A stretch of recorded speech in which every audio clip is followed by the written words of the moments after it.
विपक्षी एकता की कवायद और हिमाचल प्रदेश, कर्नाटक में चुनावी हार के बाद लोकसभा चुनावों के लिए एनडीए को मजबूत करना भाजपा के लिए चुनौती होगी। देश के लगभग 1 दर्जन ऐसे बड़े राज्य हैं जहां की राजनीति पर क्षेत्रीय दलों का खासा असर है और वह नतीजे तय करने में अहम भूमिका निभाते हैं।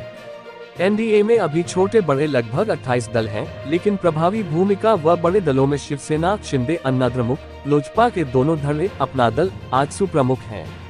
मौजूदा लोकसभा में ही उसने जदयू और अकाली दल जैसे 2 पुराने साथियों को खोया है। देश में क्षेत्रीय दलों की भूमिका वाले लगभग 1 दर्जन राज्यों में कर्नाटक, झारखंड, हरियाणा, पंजाब, पश्चिम बंगाल, बिहार, तमिलनाडु, तेलंगाना, आंध्र प्रदेश, उड़ीसा, महाराष्ट्र, जम्मू कश्मीर, उत्तर प्रदेश और दिल्ली शामिल हैं। दिल्ली समेत इन राज्यों की 390 में से भाजपा के पास 190 सीटें हैं। हालांकि यह तथ्य महत्वपूर्ण है कि भाजपा ने बीते चुनाव में यह सफलता बिहार में जदयू, महाराष्ट्र में शिवसेना एवं पंजाब में अकाली दल के साथ हासिल की थी। ये दल अब विपक्षी खेमे में हैं। इन तीनों राज्यों में भाजपा को 42 सीटें मिली थी। मजबूत साथी और क्षेत्रीय समीकरण साधने की होगी कोशिश। सूत्रों के अनुसार भाजपा लोकसभा चुनाव में अपनी सफलता को दोहराने और उसे बड़ा करने के लिए राजग को मजबूती देगी। ऐसे में वह नए क्षेत्रीय समीकरणों को साचेंगी। कुछ नए दल उसके साथ आ सकते हैं, लेकिन इसमें सबसे बड़ी बाधा विपक्षी एकता की है। कई दल ऐसे हैं जो विपक्षी गठबंधन होने पर भाजपा के बजाय दूसरे खेमे को चुन सकते हैं। अभी एनडीए में जो प्रमुख दल हैं उनमें शिवसेना, शिंदे सबसे बड़ा है। इसके अलावा अपना दल, लोजपा के दोनों धड़े, अन्नाद्रमुक, आरपीआई, आजसू, पीएमके एवं पूर्वोत्तर राज्यों के दल शामिल हैं। अब तक का सबसे कमजोर एनडीए एक तरह से यह एनडीए बनने के बाद से सबसे कमजोर दिखता है, जिसमें भाजपा के अलावा कोई भी प्रभावी दल नजर नहीं आता है। शिवसेना, शिंदे को अभी साबित करना है कि वह असली शिवसेना है। अन्नाद्रमुक खुद से ही जूझ रही है और अन्य दल भाजपा पर ज्यादा निर्भर हैं।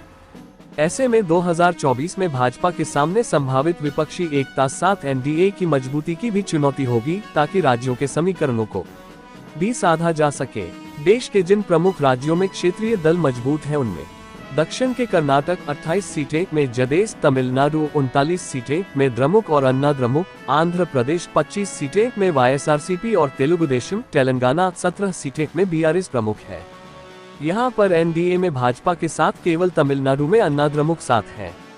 हालांकि तमिलनाडु और आंध्र में कुछ क्षेत्रीय दल भी राजग में है, लेकिन उनकी ताकत पूरे राज्य में न होकर कुछ सीटों तक ही सीमित है। ऐसे में भाजपा के लिए इस क्षेत्र में बड़ी सफलता के लिए मजबूत सहयोगी जरूरी है। अपने दम पर होगी बड़ी चुनौती। तमिलनाडु में अन्नाद्रमुक बंटवारे के बाद खुद से जूझ रही है। कर्नाटक विधानसभा चुनाव में हार का असर लोकसभा पर भी पड़ सकता है। जिस तरह का ध्रुवीकरण विधानसभा में हुआ वह लोकसभा में भी होता है तो भाजपा को नुकसान हो सकता है। तेलंगाना में भी उसे अपने दम पर जड़ें जमाने के लिए कड़ी मेहनत करनी होगी। आंध्र, केरल एवं तमिलनाडु में खुद की ताकत न होने से प्रभावी सहयोगी की जरूरत है। भाजपा का पिछली बार तमिलनाडु और आंध्र प्रदेश में खाता भी नहीं खुला था। तेलंगाना में 4 सीटें मिली थी। पूर्वी भारत में आसान नहीं होगा मुकाबला। पूर्वी क्षेत्र में पश्चिम बंगाल 42 सीटें में तृणमूल कांग्रेस सबसे बड़ी ताकत है, जो भाजपा के खिलाफ है। यहाँ पर भाजपा ने अपनी दम पर 18 सीटें जीती थी। बिहार राजग का सबसे मजबूत गढ़ था। यहाँ की 40 में भाजपा ने जदयू और लोजपा के साथ चुनाव लड़ा था और खुद 17 सीटें जीती थी। अब जदयू विपक्षी खेमे में है और लोजपा उसके साथ तो है, लेकिन बीत चुकी है। उड़ीसा में भाजपा ने बीजेपी को चुनौती देते हुए 21 में से 8 सीटें जीती थी। झारखंड में भाजपा को 14 में से 11 सीट मिली थी। यहाँ पर झामुमो और आजसू की क्षेत्रीय ताकतें मजबूत हैं। भाजपा के साथ एनडीए में आजसू है। होंडा एनेक्स होम नई होंडा सिटी वह कार जो आगे की सोचती है। उत्तर भारत के समीकरण भी होंगे प्रभावित। उत्तर भारत में भाजपा का पुराना सहयोगी पंजाब में अकाली दल से नाता टूट चुका है। पंजाब में 13 सीटें में भाजपा ने गठबंधन में 2 सीटें जीती थी।